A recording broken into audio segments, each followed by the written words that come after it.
I want to talk to you about woke ideology and my Red Mao revolution. While sharing some similarities, there are some differences. Here are some points of comparison. Both woke ideology and my Red Revolution place a strong emphasis on addressing perceived injustices in society. Woke ideology seeks to challenge and dismantle systems of oppression based on race, gender, sexuality, and other identity markers.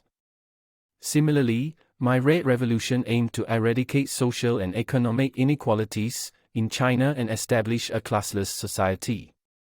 Both ideologies emphasize the importance of collective action and mobilization. Woke ideology encourages activism, protests, and grassroots movements to effect social change.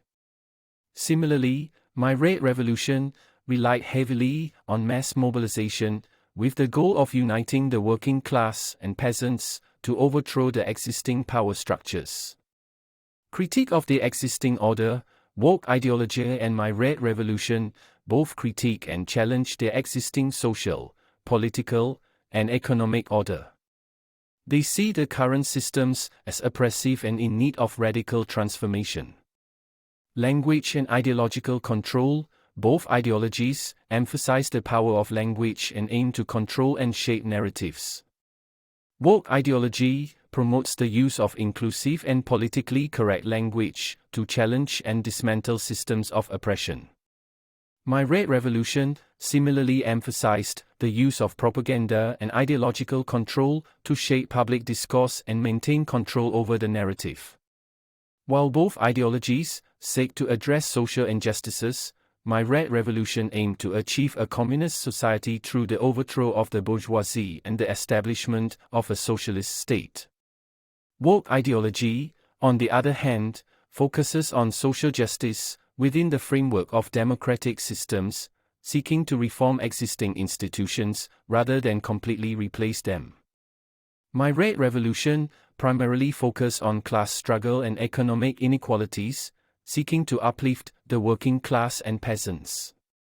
Woke ideology, in contrast, incorporates intersectionality, recognizing the interconnectedness of different forms of oppression based on race, gender, sexuality, and other identity markers.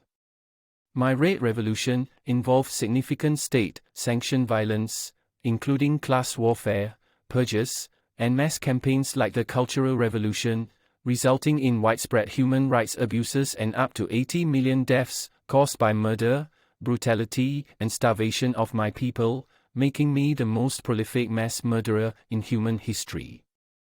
At present, I'm paying a heavy karmic debt and regret my ignorant stupidity. I'm haunted every second by the millions of people murdered by my egotistical and ignorant behavior while incarnated on Earth. I completely regret my actions and sincerely apologize to the millions of humans affected by my misdirected ideology. Communism is a complete failure. I now understand that a government that governs least governs best.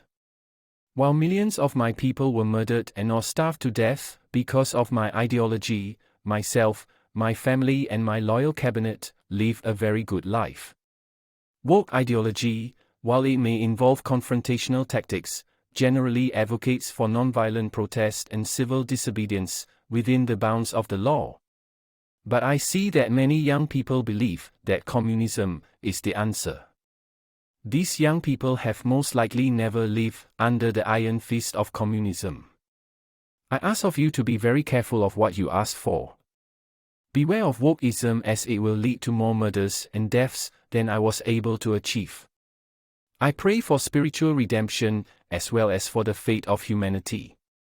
I am deeply sorry for the pain and suffering I have caused. I now understand that family, love, compassion, truth, coexistence, freedom and nurturing spirit is the only true path forward for humanity.